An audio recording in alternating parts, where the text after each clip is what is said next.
Now at 5 and streaming on CrossroadsToday.com, 6 people were killed in a helicopter crash in Nepal, including 5 Mexican nationals. Texas lawmakers have reached a deal to help homeowners save money on their property taxes. And in the Northeast, storms are turning streets into rivers as more intense raining is on the way. Well, this is just the beginning of another long-term heat wave. As a matter of fact, we're looking at about 10 to 12 days of this stuff. If you think we're getting it bad, you should imagine what Arizona and Nevada are going to be going through. We'll be talking about ways to beat the heat coming up in just a moment. A Georgia grand jury seated today will handle potential indictments against former President Trump. You're watching 25 News Now at 5. Good afternoon. Thank you for being with us. I'm James Munoz. And I'm Karina Garcia. At this hour, Shiner police are on the scene of a call about a shooting. It's in the 900 block of Ludmilla. This is still an active crime scene right now, and authorities are asking the public to avoid the area if possible. Authorities also say at this time there's no threat to the public. We do have a crew en route to that scene. A helicopter crash in Nepal has killed 5 Mexican nationals. Pilot. The helicopter caters to tourists who want to view Nepal's peak, including Mount Everest. The bodies of all 6 victims were recovered and transferred to a nearby hospital. The cause of the crash is currently under investigation. Millions of Texas homeowners are closer to getting their property taxes cut. The Texas House and Senate reached a compromise deal Monday that could save homeowners up to $1,400 a year. The standoff at the Texas Capitol over the best way to cut property taxes ended today. Leaders in the Texas House and Senate reached an $18 billion compromise that includes tax relief for the state's 5.7 million homeowners. The legislation is expected to pass this week and includes an increase in the homestead exemption from $40,000 to $100,000 and a reduction in the school property tax rate for the owners of homes and businesses. Governor Greg Abbott had this reaction to the deal. I promised during my campaign that the state would return to property taxpayers at least half of the largest budget surplus we have ever had.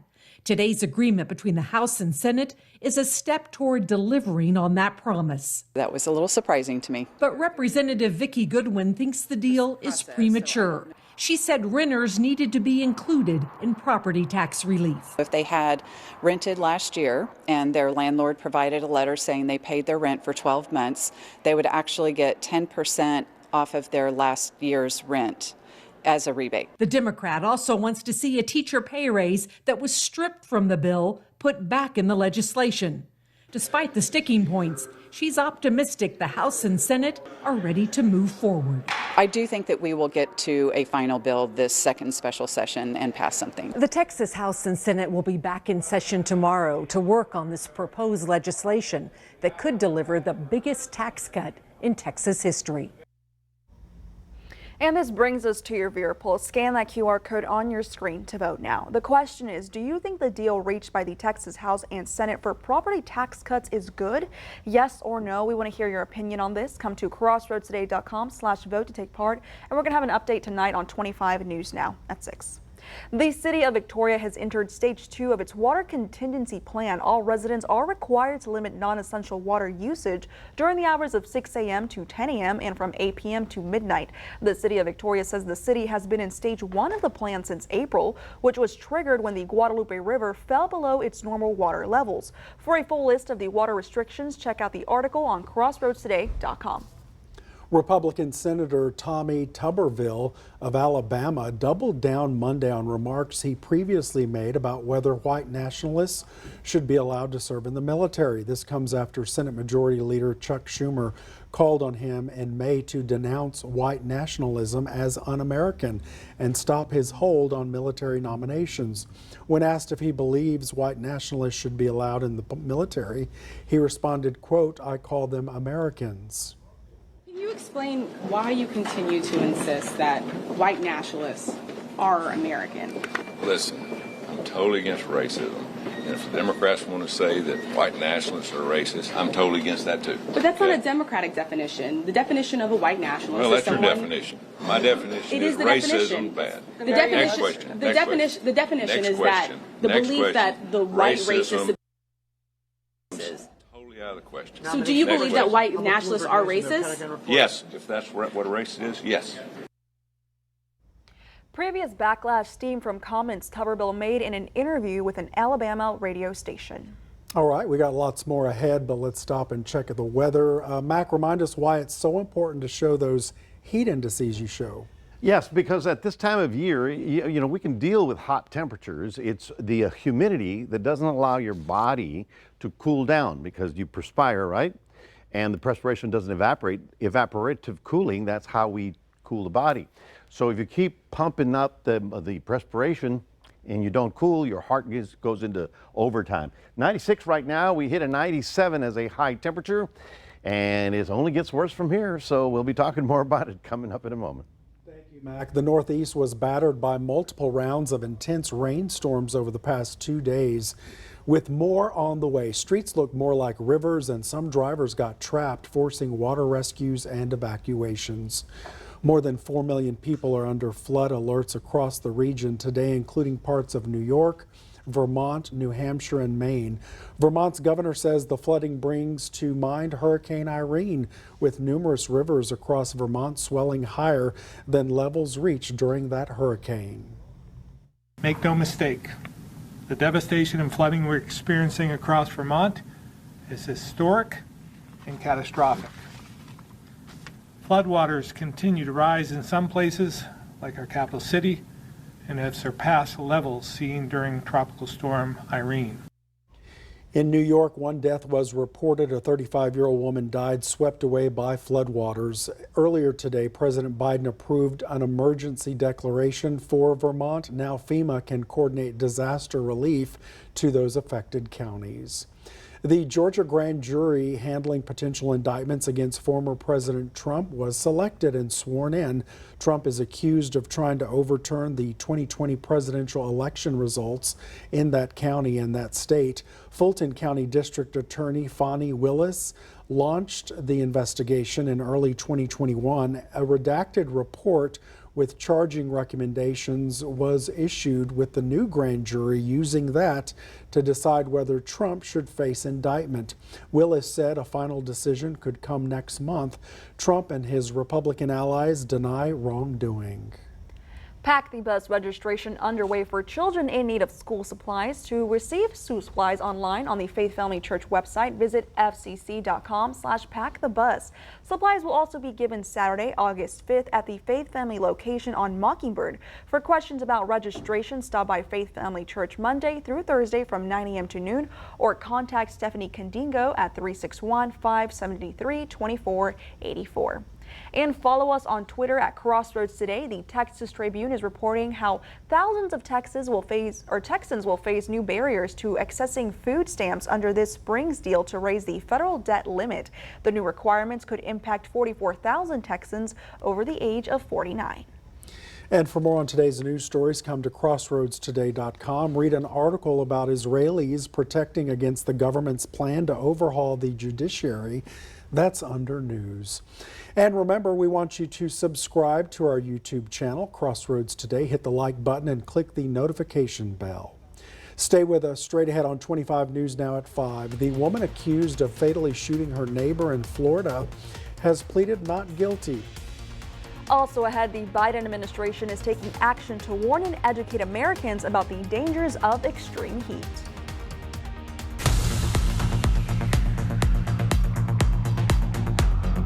Hi, I'm Detective Kelly Gibbs with the Victoria Police Department.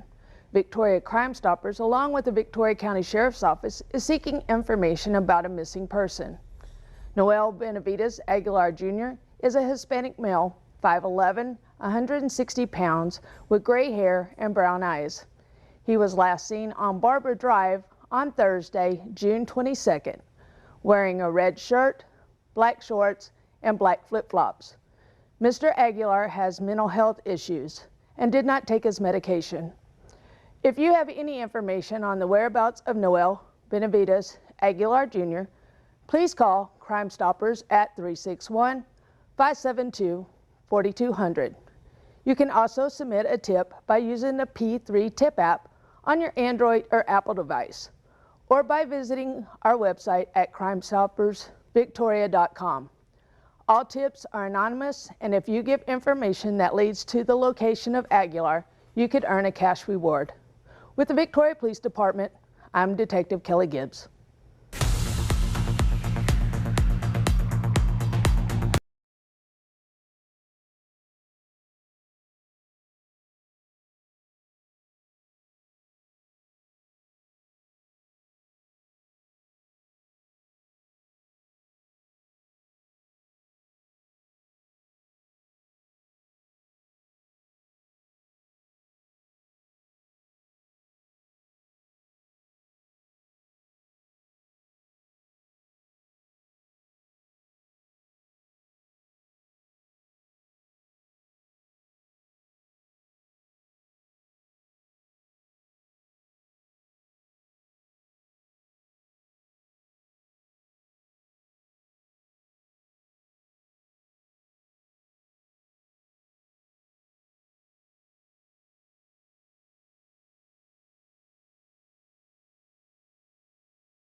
A 58-year-old white Florida woman accused of fatally shooting her black neighbor through a closed door pleaded not guilty today.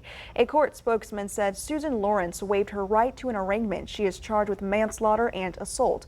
Investigators say she was angry with A.J. Owens' children for playing near her home before last month's shooting. In an affidavit, she admitted to saying racial slurs at children right before the incident. Her $154,000 bond was not yet posted, and her attorney did not immediately respond to a request for comment. NATO leaders say they will allow Ukraine to join the alliance when allies agree and conditions are met. The plan came Tuesday at the annual NATO summit in Lithuania, hours after Ukrainian President Volodymyr Zelensky called the organization's failure to set a timetable for his country absurd. While many NATO members have given resources to Zelensky's forces, there is still no consensus among the 31 allies for admitting Ukraine into NATO's ranks. Scientists called to testify on Capitol Hill about the origins of COVID-19 defended themselves against allegations of bribery and coercion. Republicans claim Dr. Anthony Fauci and Francis Collins steered scientists away from the idea the virus was created in a Wuhan, China lab.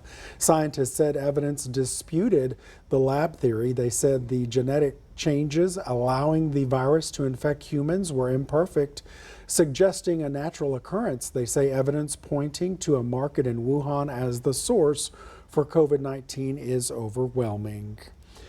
For people with sensitive skin or conditions like eczema or psoriasis, the heat and humidity can make things worse. Yeah, health experts are saying that some clothes can even irritate the skin further. If the summer sun is causing your skin to flare up, your wardrobe might need a change up. The choices in fabrics and styles really do have an impact, especially if we are someone who already has sensitive skin or deals with chronic rashes. Dr. Kara Wada with Ohio State's Wexner Medical Center says in the heat and humidity of summer, you want to wear clothing that's smooth in texture and loose fitting. Choosing something that is cotton or linen that's going to be breathable And also lighter in color is going to help reflect some of that heat so that our skin is able to breathe and stay cooler as well. She says skin can actually become irritated by sweat, causing it to be inflamed. Inflammation in our skin is what makes it leakier, it makes it itchier, and that is a large part of the root cause of our sensitive skin and eczema that we may deal with in summer. WADA says to avoid synthetic fabrics like polyester, nylon, and spandex, which may trap in heat and sweat.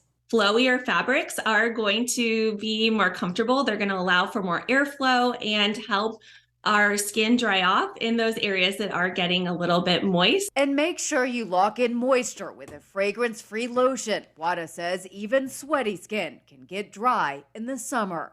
For Health Minute, I'm Mandy Gaither. The Biden administration is taking new actions against heat-related dangers. The NOAA will use $5 million of federal money to create 2 new virtual research centers for underserved communities. Administration leaders are also discussing how to make affordable housing more resilient to climate shocks and extreme weather. The White House also plans to work with the National Integrated Heat Health Information System to develop a new national heat strategy focused on environmental justice. Well, good afternoon, everyone. The hot weather is the national story and our local story as well. Get a load of that. I have to correct myself. The high today was 99 degrees, 95 in Port Lavaca, 102 in Beeville, and 102 in Gonzales. How long? A long time is the answer. We'll have more on your hot weather facts coming up in a moment. Fentanyl crisis, unmasking the deadly wave.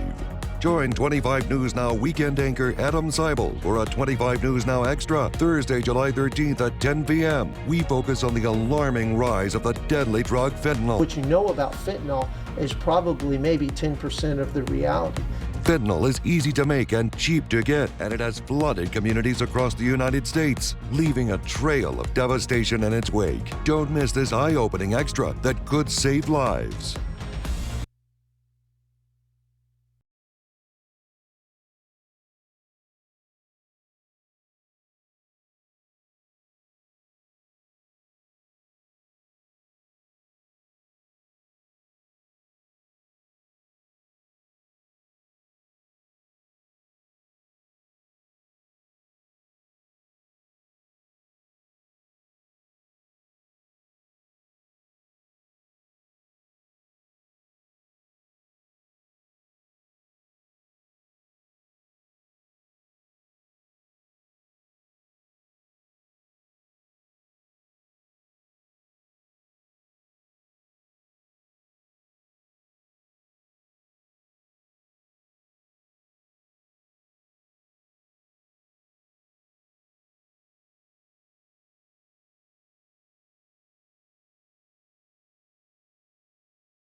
Well, good afternoon, everyone. These are the observed highs around not only our region, but the entire state of Texas. And you can see pretty much everyone is in the oven here. We're looking at, highs. Look at that. New Orleans at 100. We're looking at Houston at 95, Dallas at 95. But, in the next 5 days, Dallas is going to be looking at about 105 to 110. And I hate to tell you this, but this is only going to get worse because Sunday is when we expect the peak of the atmospheric pressure on top of us. These are the forecast highs for tomorrow. We stay, of course, in the upper 90s because we have all that humidity in the air, but Houston at 100, 110 in Laredo, 106 out in San Angelo, and this goes all the way to the West Coast. In fact, this particular heat wave, which I'm calling heat wave number 2, is 3 times larger than the last one that we survived. Because it is going to expand over much of the country. A few little clouds up in North Texas, a shower or two up here, but that's it. High pressure, of course, is circulating like this, so it's taking everything away from our area. And if I'm not doing this to make it feel worse. I'm just trying to inform you because we have to plan outdoor activities, plan outside. Keep people in mind that the heat wave now forecast from July 19th to the 25th. And you can see how Texas and much of the south central states is going to be under that big dome. And so this is a 2-week thing. In other words, you saw what you got today, 2 weeks of that. How about that? All right. So high pressure is the big bugaboo. And as long as it continues over the southwest, it diverts all the rain away from our area. Normally, this time of year, the desert southwest is looking for relief from the monsoon flow or the air coming up from the south, but this pressure system is so strong that it's not even allowing that. We have one little system out in the Atlantic, but that is moving away. That's Invest 92. And I just wanted to tell you, places like Cuba, Haiti, Puerto Rico, also at record highs. In Haiti, on the island, they reached 100 degrees. Now that's weird because this time of year, the trade winds blow very nicely and keep everything cool, but there's no wind, and that's what they're dealing with. Now, on the Pacific side, we have another storm. This one's going to be a good hurricane, but it is moving away from land, so not a problem. There's 2 others behind it that hopefully will continue moving offshore.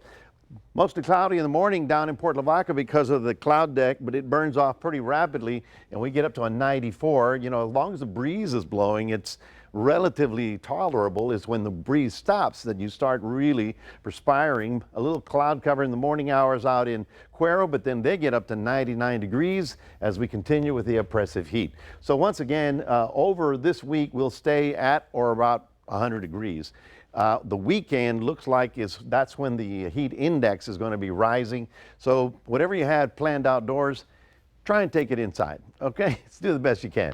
That's your 7-day forecast. I want to remind everybody that we do have a QR code. If you scan that, you can put Crossroads Today on your phone and take it wherever you need to go.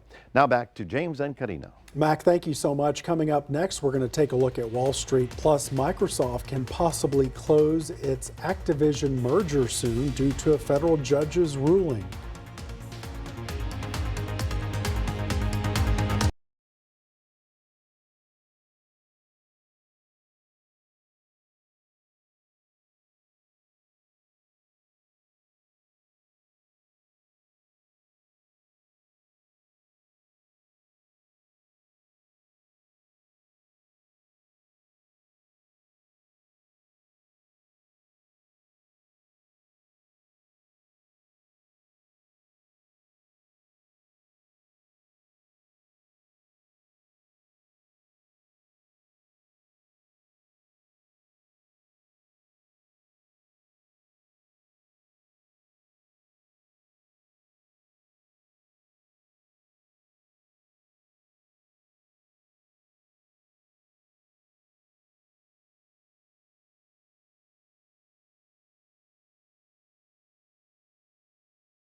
Let's take a look at your stocks. The Dow up 317 points, the S&P 500 gaining 29 points, and the NASDAQ adding 75 points.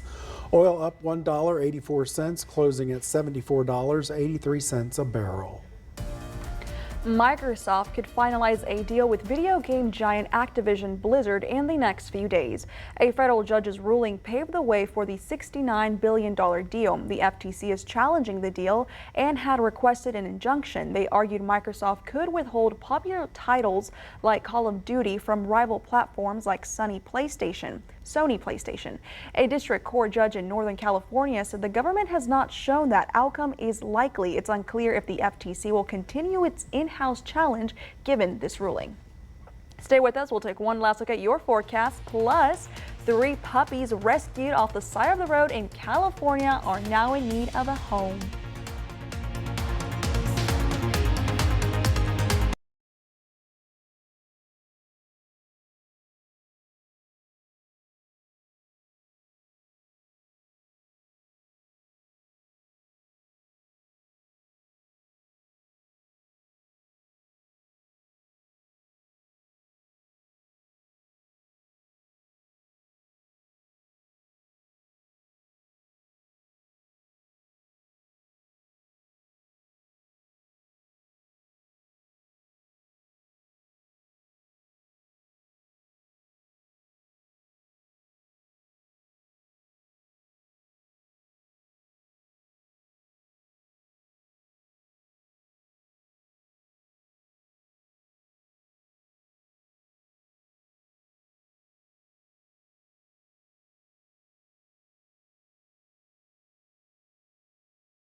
In California need a forever home. A Fresno County Sheriff's deputy went above the call of duty Sunday night when he rescued the 3 pups from the side of the road. He said he loaded them in the back seat of his patrol car and took them to Fresno County Animal Services. These puppies need a good home, good families to be around, someone to take care of them and love them, because those are some very lovable puppies. I mean, even wrangling them into the car, they were just at first a little shy, and then once you showed a little compassion, they're all over you, jumping up and down. It was great. Workers at the shelter say the puppies may be a shepherd mix and about 10 weeks old. They are cute. Oh, cute babies. I guess that third one's back behind those 2, right? Yeah, because the 2 bigger ones are sitting on him. You know, the runt of the litter, you know, always get put behind. And don't forget the water for the puppies as well. You know, I mean, right now, I wonder why they were left alone on the roadway, but it doesn't really matter. I mean, they have a heartbeat just like we do, and so they need to cool down and have fluids as well. We continue with that hot stuff, folks. There's not a lot of change in sight. So whatever we did last month to beat the heat, just keep going at it. You know, snow cones, ice cream, a cool bath, a popsicle, anything like that, just to keep you cool. And of course, the heat index affects you if you're doing strenuous work outdoors. If if you're sitting in the office, you don't have to worry too much about it. That's right. But to end on a good note, it's Christmas in July, right? Somewhere. Somewhere. Well, let's see. If we were in Argentina, we would be celebrating winter. Okay. That sounds good. I have no complaints. Thank you, Matt. Thank you for being with us. That's right. We'll see you back here tonight on 25 News Now at 6. World News Tonight with David Muir is up next.